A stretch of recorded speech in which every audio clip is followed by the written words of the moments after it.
नमस्कार। कभी सोचा है हमारे शरीर के अंदर जो लाखों केमिकल रिएक्शन हर पल चलते रहते हैं, उनका वो बचा कुचा कचरा वो कहाँ जाता है? आज हम इसी जरूरी प्रक्रिया पर बात करेंगे, मतलब शरीर से अपशिष्ट या कहें जहरीले पदार्थों को बाहर निकालने का जो सिस्टम है उस पर। हमारे पास जो नोट्स वगैरह हैं उनमें उत्सर्जन की परिभाषा से लेकर अलग अलग जीव ये काम कैसे करते हैं, हमारे अपने सिस्टम के खास अंग, खासकर किडनी और उनकी बारीक कार्य प्रणाली, वो सब शामिल है। तो चलिए इन जानकारियों की गहराइयों में उतरते हैं और देखते हैं कि जिंदगी खुद को साफ सुथरा रखने के लिए क्या कमाल के तरीके अपनाती है। सबसे पहले ये समझना जरूरी है कि उत्सर्जन आखिर है क्या चीज। हाँ देखिए, बहुत सरल भाषा में कहें तो हमारे शरीर में जो मेटाबॉलिक प्रक्रियाएं चलती हैं, मतलब जीवन को चलाने वाली केमिकल क्रियाएं, उनसे कुछ नाइट्रोजनी पदार्थ बनते हैं जो जहरीले हो सकते हैं।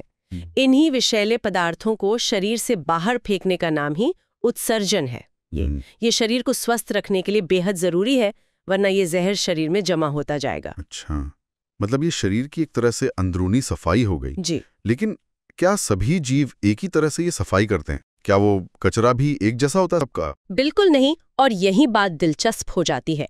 हमारे स्रोत बताते हैं कि जीवों ने इस चुनौती का हल अपने अपने माहौल और शरीर के हिसाब से निकाला है। मुख्य रूप से देखें तो 3-4 तरह के नाइट्रोजनी अपशिष्ट देखने को मिलते हैं। सबसे पहले है अमोनिया।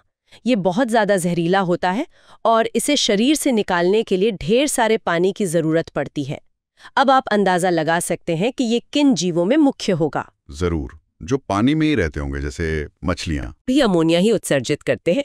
इसे अमोनोटेलिक उत्सर्जन कहते हैं। पानी की कोई कमी नहीं तो भाई सीधे अमोनिया बाहर। लेकिन जमीन पर रहने वाले जीवों के लिए, उनके लिए तो पानी बचाना जरूरी है। हाँ बिल्कुल। इसलिए स्तनधारी जैसे हम इंसान और जो वयस्क मेंढक होते हैं, वो अमोनिया को कम जहरीले यूरिया में बदल देते हैं।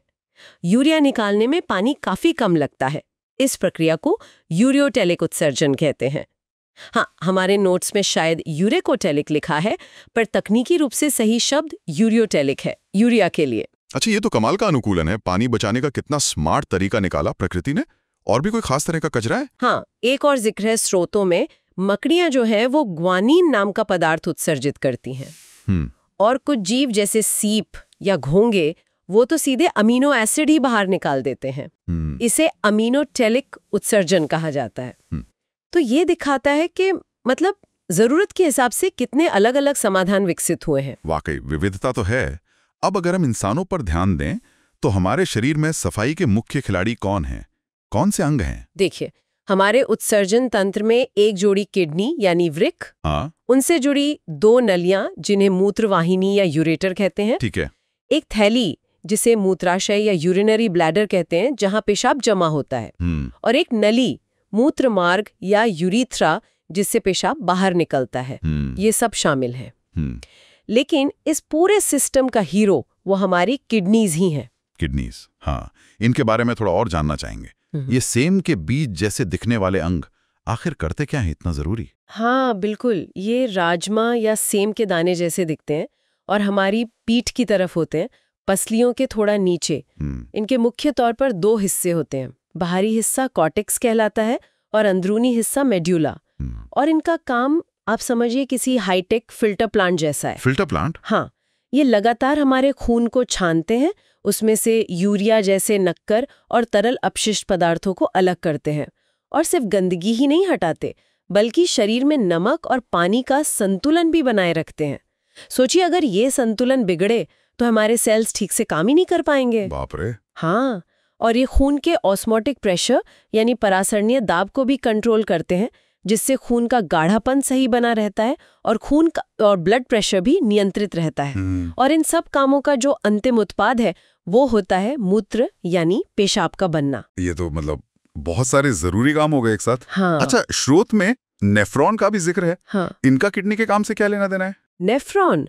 अरे नेफ्रॉन तो असल में किडनी की जान है।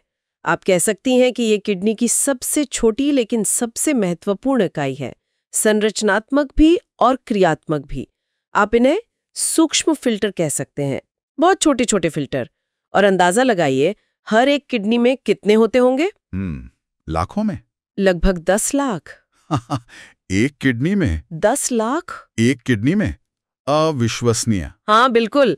और यही लाखों नेफ्रॉन मिलकर दिन रात खून साफ करने का काम करते हैं। खून इनमें से गुजरता है, जरूरी चीजें वापस खून में सोख ली जाती हैं, और जो कचरा है वो पानी के साथ मिलकर मूत्र बन जाता है। समझ गया। लेकिन अगर किसी की किडनी ठीक से काम ना कर रही हो, मतलब ये फिल्टर खराब हो जाएं, तब क्या होता है? हाँ, ये एक गंभीर स्थिति होती है। जब किडनी अपना काम ठीक से नहीं कर पाती तो शरीर में वो जहरीले पदार्थ जमा होने लगते हैं।